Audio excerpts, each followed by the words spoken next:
Hi friends, ഇന്നത്തെ നമ്മുടെ recipe ഉരുളൻകിഴങ്ങും മുട്ടയും കൊണ്ട് വളരെ ടേസ്റ്റി ആയിട്ടുള്ള ഒരു സ്നാക്ക് റെസിപ്പിയാണ്.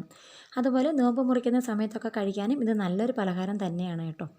പിന്നെ നമ്മുടെ ചാനൽ നിങ്ങൾ ഇതുവരെയും സബ്സ്ക്രൈബ് ചെയ്തിട്ടില്ലെങ്കിൽ ഒന്ന് സബ്സ്ക്രൈബ് ചെയ്തിട്ട് കൂടെ തന്നെ ബെല്ലൈക്കനും കൂടെ ഒന്ന് പ്രസ് ചെയ്തേക്കണേ. അപ്പോൾ നമുക്കിതെങ്ങനെ തയ്യാറാക്കുന്നതെന്ന് നോക്കാം. അപ്പോൾ നമുക്ക് ഫസ്റ്റ് സവാള ഒന്ന് വഴറ്റിയെടുക്കാം. അതിന് ചൂടായ എണ്ണയിലേക്ക് ഒരു വലിയ സവാള പൊടിയായിട്ട് അരിഞ്ഞത് ചേർത്ത് കൊടുക്കാം. ഇനി സവാള മീഡിയം ഫ്ലെയിമിലിട്ട് നല്ലപോലെ വഴറ്റിയെടുക്കണം. അതുപോലെ തന്നെ സവാള ഗോൾഡൻ ബ്രൗൺ കളറൊന്നും ആവട്ടെ കേട്ടോ, നല്ലപോലെ വഴറ്റിയെടുത്താൽ മതി. സവാള കുറച്ചൊന്ന് വാടി വരുമ്പോൾ നമുക്കിതിലേക്ക് 1 ടീസ്പൂൺ ഇഞ്ചി വെളുത്തുള്ളി പേസ്റ്റ് കൂടി ചേർത്ത് നന്നായിട്ട് ഇളക്കി കൊടുക്കാം. അപ്പോൾ നമ്മുടെ സവാളയൊക്കെ ഇവിടെ നല്ലപോലെ വഴറ്റിയെടുത്തിട്ടുണ്ട്. ഇനി തീ കുറച്ച് വെച്ചതിന് ശേഷം പൊടികൾ ചേർക്കാം.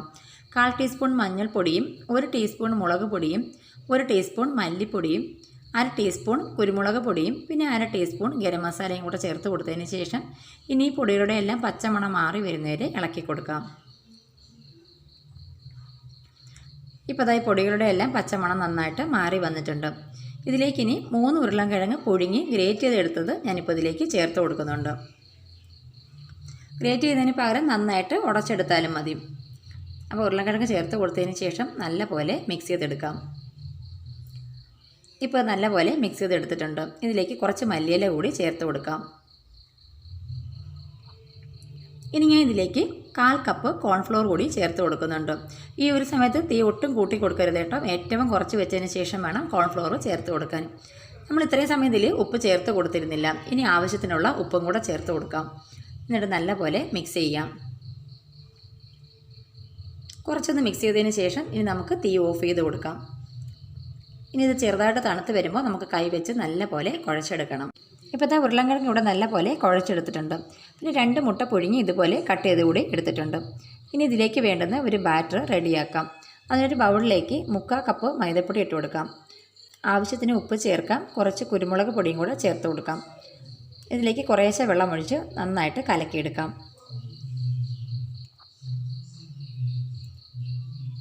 അപ്പോൾ ഇതിവിടെ നന്നായിട്ട് കലക്കിയെടുത്തിട്ടുണ്ട്. പിന്നെ ഇത് കോട്ട് ചെയ്യാനായിട്ട് കുറച്ച് സേമിയ പൊടിച്ചത് കൂടി എടുത്തിട്ടുണ്ട്. ഇനി നമുക്ക് കയ്യിൽ കുറച്ച് എണ്ണ തടവിയതിന് ശേഷം ഇതിൽ നിന്ന് കുറേശ്ശെ എടുത്ത് ചെറുതായിട്ടൊന്ന് ഉരുട്ടിയതിന് ശേഷം മെല്ലെ ഒന്ന് പ്രസ് ചെയ്ത് കൊടുക്കാം. ഇനി ഇതിൻ്റെ നടുക്കായിട്ട് പുഴുങ്ങി വെച്ചേക്കുന്ന മുട്ട വെച്ച് കൊടുക്കാം. കുറച്ചുകൂടെ ഉരുളൻകിഴങ്ങിൻ്റെ മിക്സ് ഇതിൻ്റെ മുകളിലേക്ക് വെച്ച് കൊടുക്കാം. എന്നിട്ട് നല്ലപോലെ ഉരുട്ടിയെടുക്കണം. മുട്ട ഒട്ടും തന്നെ പുറത്ത് വരാത്ത രീതിയിൽ നല്ലപോലെ ഇത് ഉരുട്ടിയെടുക്കണം.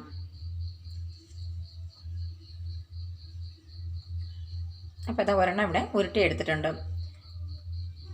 ഇതിനെ മൈദാമാവിൽ മുക്കിയെടുക്കാം.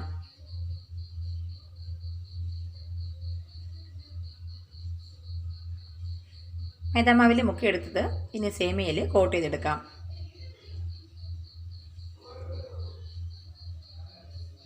ബാക്കിയെല്ലാം ഇതുപോലെ തന്നെ ചെയ്തെടുക്കാം. ഇപ്പോൾ ഇതെല്ലാം ഫില്ല് ചെയ്തതിന് ശേഷം സേമിയയിൽ കോട്ട് ചെയ്തെടുത്തിട്ടുണ്ട്. ഇനി നമുക്ക് ചൂടായ എണ്ണയിലിട്ടത് ഫ്രൈ ചെയ്തെടുക്കാം. മീഡിയം ഫ്ലെയിമിലിട്ട് തന്നെ ഫ്രൈ ചെയ്യണം കേട്ടോ. സേമിയയിൽ നമ്മൾ കോട്ട് ചെയ്തെടുത്തത് കൊണ്ട് പെട്ടെന്ന് തന്നെ കരിഞ്ഞു പോകും. അതുകൊണ്ട് മീഡിയം ഫ്ലെയിമിലിട്ട് ഫ്രൈ ചെയ്തെടുക്കണം. ഒരു സൈഡ് ഫ്രൈ ആയിട്ട് വരുമ്പോൾ തിരിച്ചും മറിച്ചും ഇട്ട് ഈ ഒരു കളറാകുമ്പോൾ എണ്ണയിൽ നിന്ന് കോരി മാറ്റാം. അടുത്തതും ഇതുപോലെ തന്നെ ഫ്രൈ ചെയ്തെടുക്കാം. പിന്നെ നമുക്ക് വൈകുന്നേരങ്ങളിൽ നോമ്പ് മുറിക്കുന്ന സമയത്ത് കഴിക്കാനും നല്ലൊരു സ്നാക്കാണ് കേട്ടോ. അപ്പോൾ നിങ്ങൾ ഉറപ്പായിട്ടൊന്ന് ട്രൈ ചെയ്ത് നോക്കൂ.